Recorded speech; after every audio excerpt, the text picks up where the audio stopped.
കുറച്ച് പഴയതാണ്, പഴയ മോഡൽ സാധനം. നല്ല കാർ മൾട്ടിമീഡിയ പ്ലെയർ എന്ന് പറയും സാധാ പഴയ മോഡൽ സാധനം. പഴയ വണ്ടിക്കെല്ലാം ഉണ്ടാകുന്ന സംഭവമാണ് ഇതാ. യൂണിവേഴ്സലായിട്ടുള്ള ഏത് വണ്ടിക്കും ഫിറ്റ് ചെയ്യാം. ഇപ്പം ഇത് പഴയ ഇങ്ങനെ അത്യാവശ്യം വണ്ടിക്കും അത് അത്യാവശ്യം വാനിന് കാര്യങ്ങളൊക്കെ തോന്നിയത് ഫിറ്റ് ചെയ്യൽ. പഴയ വണ്ടികൾക്കെല്ലാം നമുക്ക് ഫിറ്റ് ചെയ്യാൻ വേണ്ടി പറ്റുന്ന നല്ല ഘടകാര്യമായിട്ടുള്ള അതിന്റെ ബോക്സ് അടക്കം വരുന്ന സാധനം. നല്ല ക്വാളിറ്റിയോട് കൂടിയിട്ട് ടച്ച് സ്ക്രീൻ ഉണ്ട്, ഫുൾ ടച്ച് ആയിരിക്കും. MB5 മൊത്തം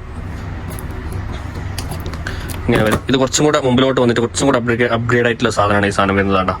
നല്ല ഘടകാര്യമായിട്ടുള്ള പ്രൊഡക്റ്റ് ആണ്. ഗോൾഡ് ഈസ് ഗോൾഡ് എന്നാണല്ലോ. അപ്പോൾ പഴയ കുറച്ച് ഐറ്റംസ് ആണ് ഞാൻ ഇപ്പോൾ പരിചയപ്പെടുത്തിയ സാധനം. പഴയകാല മോഡലിൻ്റെ നോബിളുടെ സെയിം ആണെങ്കിൽ നോബിളുടെ ടൈപ്പ് കാര്യങ്ങളൊക്കെ ഉണ്ട്. നോബ് വേണമെങ്കിൽ നോബില്ലാത്തത് വേണമെങ്കിൽ നോബിലായിട്ട്, ഫുൾ ടച്ച് വേണമെങ്കിൽ ഫുൾ ടച്ച്, അങ്ങനെ എല്ലാ മോഡലിലും ഉണ്ട്. ഏകദേശം ഇതിൽ വരുന്ന 7 ഇഞ്ച് ഡിസ്പ്ലേ ആണ് വരുന്നത് സംഭവം. അതുപോലെ തന്നെ ബാക്കിയുള്ള എല്ലാ ഫംഗ്ഷൻസും മെമ്മറി കാർഡ് ഇടാൻ വേണ്ടി പറ്റും. അതുപോലെ തന്നെ MB5 MB3 3GB ആണ്. വയർലെസ് മൊബൈൽ HD 1080 ആണ് വരുന്നത്. മിറർ ലിങ്ക് ഓപ്ഷണൽ ആണ്. ഗൂഗിൾ മാപ്പ് വരെ ഓപ്ഷൻ